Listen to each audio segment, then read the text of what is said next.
It was here at McDaniel's pub that Elizabeth Plunkett was last seen. She left the pub late on a Saturday night after an argument with some of her friends and said she was going home. She hasn't been seen since. In August 1976, detectives are on the hunt for a killer. Her shoes and her watch were found here on the Dunganstown Road, which is about 3 miles away from her caravan. 23-year-old Elizabeth Plunkett, an office clerk from Ringsend in Dublin, is on holiday with friends in Brittas Bay in County Wicklow. Some caravans in the area had been broken into during the weekend Elizabeth disappeared. The detectives wanted to check on the possibility that Elizabeth had gone to or was taken to some caravan near the public house. The search is being backed by a full-scale inquiry by detectives in Dublin and Wicklow. The two men involved in this story were Geoffrey Evans and John Shaw. While there is not much known about these two men's early life, they were both from Lancashire, which is in the northwest of England, near enough to the border of Scotland. They were both born in the mid-40s. Evans was fair-haired and was of slim build and had spent a lot of time in and out of prison for convictions of robbery and theft, 36 in total. It was said he was self-educated and liked to write poetry and play guitar. It is also believed he was a father of 3 children. Shaw used to work as a miner and looked the complete opposite to Evans. He was dark-haired and a lot taller and broader than him. Shaw was divorced and a father of 2 children. Shaw had 26 convictions, and one of these convictions was for the attempted rape of a girl and a boy. The two men met in prison, and it was said that Evans was the brains and Shaw was the brawn. In 1974, they were both wanted by Manchester police for the brutal rapes of 3 girls. One of these girls was 16 and the daughter of a police officer. To escape these convictions, the pair of them decided to go to Ireland and got the boat under false names. This was in 1974. Obviously, when they arrived here, they had no money, so they quickly started a series of house robberies down along the east coast to the south, and eventually ending up in Cork, where they were quickly caught and charged. They were both sentenced to 2 years in Mountjoy Prison in Dublin. While in prison, the British authorities were notified that they were here in prison in Ireland. They started the extradition process to get them back to England. It was the height of the troubles here in Ireland, and relations between the British and the Irish wasn't the best. The extradition process was essentially used to get IRA and INLA members brought over to England to have them charged with activities they may have been involved in over there. So essentially, the Irish government were not keen to be handing people over to the English. The English police sent over fingerprints taken from the scenes, and essentially the Irish courts decided that this was not enough evidence and that they needed more in order to release them into British custody. While all this was going on, they thought it would be a good idea to release Evans and Shaw. They had served 18 months out of the 2-year sentence. Really a lot of bright sparks in charge at this time. On the 5th of August 1976, Shaw was released and he made his way down to Feathered in County Tipperary, where he stayed with a man that he had met in prison, Chris Eltron. On the 27th of August that same year, Shaw was released and he also went to Feathered to join up with Evans. The following day, on the 28th of August, they borrowed a car from a neighbour of Chris's, Frank Walsh. They drove to Dublin to collect some suitcases belonging to Evans, which was being stored in a locker at Euston Station. They had something to eat and headed out of the city around 4 p.m. They ended up in Brittas Bay, County Wicklow, and thought that breaking into caravans was an idea, as it would be easy pickings. They did stop off in Arklow on the way to Brittas Bay for a few drinks also. They got to Brittas Bay around 10 p.m. Unfortunately, there is no information really about our 2 victims. As per usual with older cases, the focus was on the crime and the perpetrators, and it wasn't news to know about the victims, but only the fact that they were victims. Elizabeth Plunkett was a 23-year-old woman from Ringsend in Dublin and worked as a foreign exchange clerk. Elizabeth was staying in Brittas Bay that weekend in one of the caravan sites with her boyfriend and a couple of friends. They were out on the night of the 28th of August, drinking in McDaniel's pub, which would have been a very popular pub at the time for the area. Of course, this is the same night Evans and Shaw happened to be drinking there also. At around 11 p.m, Elizabeth and her boyfriend had a row, and Elizabeth decided she was going home to Dublin and stormed out of the pub. Evans and Shaw saw this happening and soon followed her out. It was a really rainy night, no surprise there. A few cars passed her, and unfortunately Evans and Shaw was one of them. Evans was driving. He let Shaw out of the car up the road and returned to where Elizabeth was and stopped the car right next to her to offer a lift. She did hesitate at first, but because the weather was so bad, she accepted the lift. This would not be unusual in the 70s and 80s, as not many people had transport, and it was the main way to get anywhere. No buses, no regular trains, nothing. I did it myself many a time. So on the pretense of bringing Elizabeth to Dublin, Evans picked up another man on the road. Only this man was Shaw. Shaw, now in the back seat of the car, started asking questions towards Elizabeth, and she explained she had had a row with her boyfriend. Elizabeth, though, at this stage was feeling uneasy. Shaw sensed this and made his move on poor Elizabeth. She screamed so much that they shoved tissue paper into her mouth. Meanwhile, her boyfriend Damien decided to go look for her. He thought that she had just gone outside to cool off and she'd be right out there outside the pub. But when he went out, there was no sign of her. He drove up and down the street and headed over to the caravan park where they were all staying, and still no sign of her. So he decided to head to Dublin to Elizabeth's sister's house to see if she was there, but she wasn't. So he headed back to Brittas Bay again. But eventually Damien phoned her dad and the Gardaí to tell them that she was missing. Evans drove the three of them to Castletimon Wood, not far from Brittas Bay. They pulled Elizabeth out of the car and over fences into the middle of the woods. They also brought the 2 suitcases. Evans told Shaw to move the car, and so he moved it to a pub car park on the Dublin road. This took about 5 hours. And when Shaw got back, Elizabeth was tied up, but still fully dressed. But this wouldn't be for long. Shaw removed her trousers and raped her and savagely beat her. Evans went away for a walk while this was happening, and when he came back 15 minutes later, he proceeded to do the same to Elizabeth. When they were finished with Elizabeth, Evans went to get the car, and Shaw was to kill her before he got back. Shaw in this time repeatedly raped and beat Elizabeth. When Evans arrived back, Elizabeth was still alive. Evans was going crazy over this, as previous victims of theirs in England were to be killed and he hadn't followed through. So Evans didn't want the same thing to happen again. So Shaw took a shirt out of one of the suitcases, and with the sleeve he proceeded to strangle poor Elizabeth. Elizabeth died at around 6 p.m. on Sunday, the 29th of August, nearly 20 hours after she was first abducted. When Elizabeth was dead, they left her naked in the woods and drove back to Brittas Bay. They broke into a couple of caravans and a shed where they took a lawnmower. After midnight, they went back to the woods where Elizabeth was. They took her body to the shore, took hold of one of the boats there, loaded it up with Elizabeth's body, the lawnmower and rope, and headed out to sea. They tied the lawnmower to her body and threw her overboard. The following morning they burned clothes belonging to Elizabeth, stayed the night in Brittas Bay, and the next morning, Tuesday, headed back to Feathered to lay low. But while they were burning Elizabeth's clothes on the Monday morning, a Garda came upon the pair. He took their names. One of the names given was Geoffrey Murphy, and the other man said he was Geoffrey's brother. And they had an Austin car, and the Garda took the licence plate down, and the men told them that they were staying with Chris down in Feathered in County Tipperary. At the time, this Garda did not know that Elizabeth was missing and let the 2 men on their way. Meanwhile, the Gardaí had a full search going on around Brittas Bay area, and interviews were being conducted.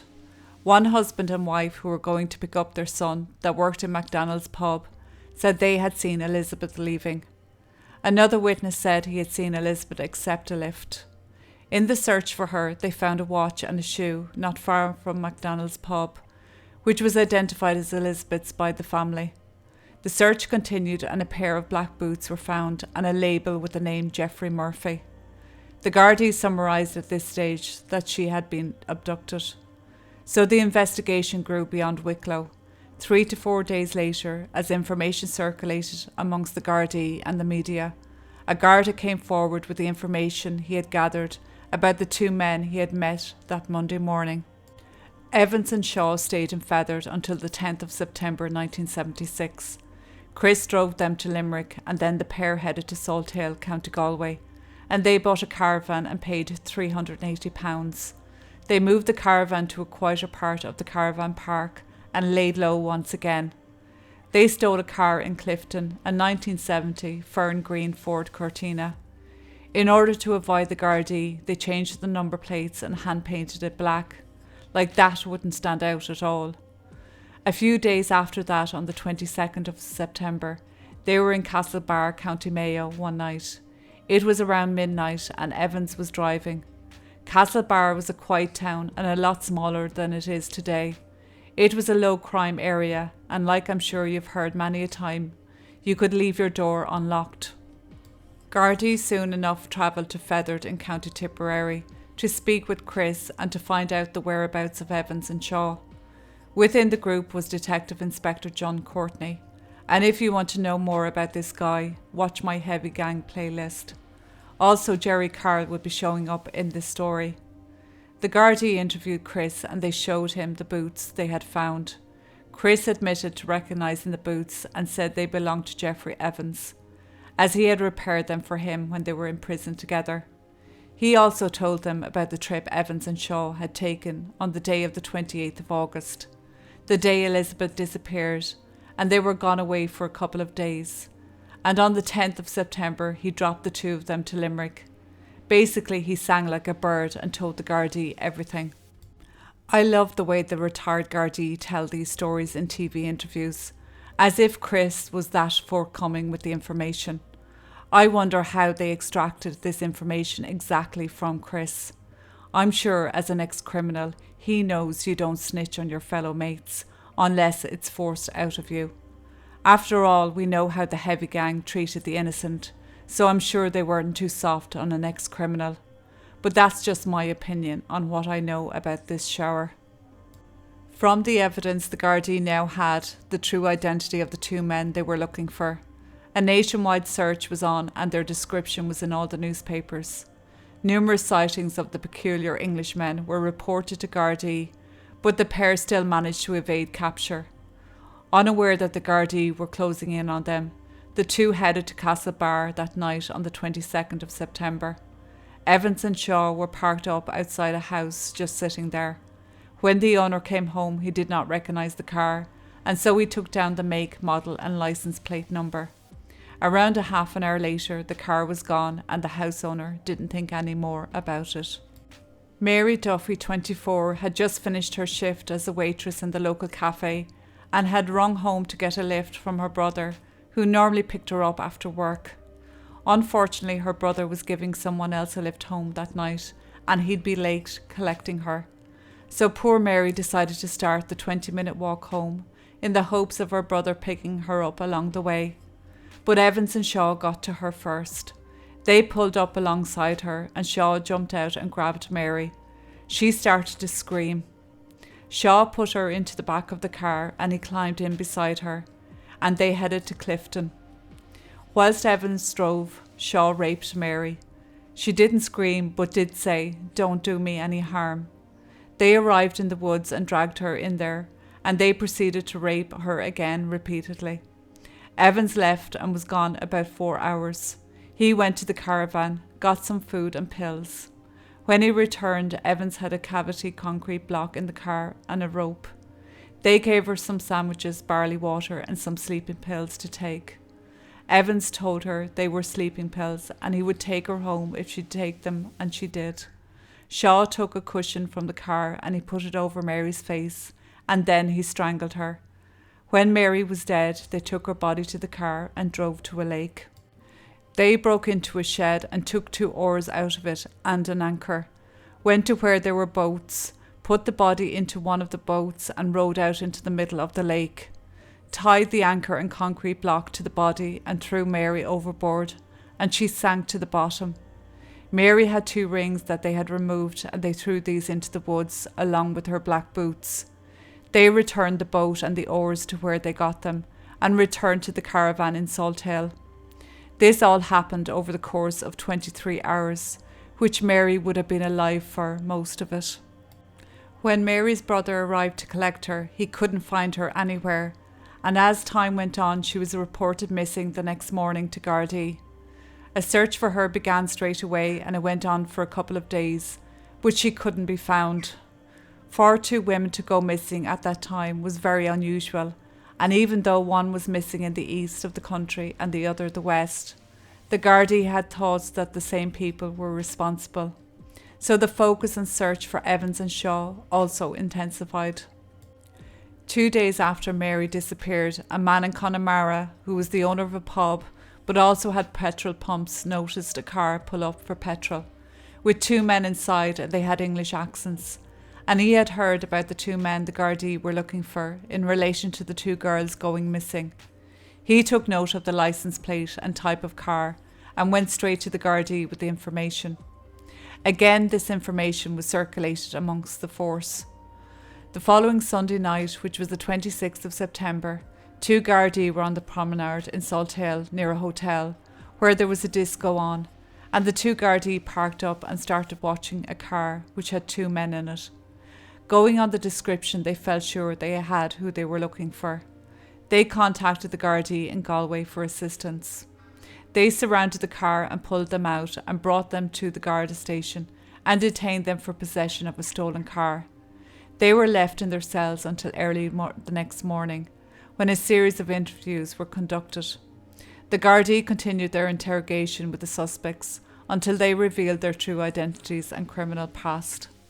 Because Mary had only been missing a few days, the Gardaí felt there were maybe a possibility that she may still be alive. So the Gardaí were aware at the time that Evans and Shaw had a caravan, and so they went and searched it, but there was no sign of her. The interrogations continued for days with Garda Inspector John Courtney, Detective Tom Connolly and Detective Jerry Carroll at the forefront. As the hours went into days, Evans slowly revealed what happened the night Elizabeth and Mary disappeared. The full horror was revealed to the Gardaí by Evans. Shaw did manage to escape the station after he asked to use the bathroom. He locked the door and escaped out the window. It was only after a while they discovered he was gone. Keystone Cops comes to mind. Shaw got a fair bit down the road when a Garda on the street recognised him, and he rearrested him and brought him back to the station. I wouldn't be surprised if they only realised he was gone when the other Garda walked back into the station with him. Shaw was then interrogated and told that Evans admitted to killing Elizabeth and Mary, and he had been named as his accomplice. Detective Tom Connolly said in a TV interview that they had said to Shaw that he needed to tell the truth, that it was important to the families to bring the girls home. He said they kept talking to him as best they could, in a sort of coaxing, encouraging and cajoling way. Yeah, right. Remember, this is a hardened criminal that tried to escape, that was a rapist, a thief, a woman beater and a murderer. And you think he's going to break through these methods? I don't think so. Heavy gang tactics is more like it. Eventually they broke Shaw and he told them everything. Detective Tom Connolly said that Shaw asked him to write the statement for him, and Tom said he would. As we all know, these interrogators are great for writing statements on behalf of people they are interrogating. All they had to do then was get Shaw to sign it. It was 600 pages long. Later that day, Shaw was driven to Lough Ina, accompanied by Detective Tom Connolly and a number of other members of the investigating team. Shaw pointed out the boathouse they had broke into and a buoy out in the lake to where he thought Mary would be, as they had bumped into it while out on the lake in the dark. He then brought the team along a wired fence that was running at right angles to the road out towards the lake. It was there, he said, he threw her rings. After a short search, the rings were recovered. Shaw brought them to other places where they found burn sites, where Mary's clothes were found partially burnt. Shaw then brought them to a wood near Ballynahinch, where they had taken Mary's life. There was a ground sheet there, and when eventually they would forensically examine it, Mary's handprint would be found. The following day they brought Shaw to Wicklow, and again Shaw brought them through the same process of where Elizabeth was dumped, the burn sites, and where they had taken her life. That evening, by chance, a body had washed up on the foreshore at Duncormick Hill in Wexford. 2 days later, just 4 weeks since she disappeared, the body would be officially identified as being that of Elizabeth. The search for Mary had now entered its second week. The search for Mary on Lough Ina was proving difficult, and the Gardaí brought in a number of experienced divers based in County Galway. On the 10th of October, after a long and gruelling 2-week search of Lough Ina, Mary's body was found. The nation was stunned by the cruel and brutal nature of the two murders, and it would be over a year before justice was seen. Even though Evans and Shaw had confessed and there was a mountain of evidence, a long and difficult case lay ahead. In July 1977, Shaw went on trial for the murder, rape and false imprisonment of Mary. It would take 7 months and 2 trials to win the case. Shaw's defence centred on 2 key issues, the first being no warrant had been issued allowing Gardaí to enter the caravan. Therefore, any evidence acquired there should be inadmissible. The second being, at the time he confessed, he was in unlawful custody, and so anything he said could not be used as evidence. The law at the time was that the Gardaí had no power to detain a person for the purpose of questioning in relation to a crime, with one exception. That exception was if a person was arrested under the Offences Against the State Act 1939, which Evans and Shaw weren't, so the Gardaí had no power to detain them.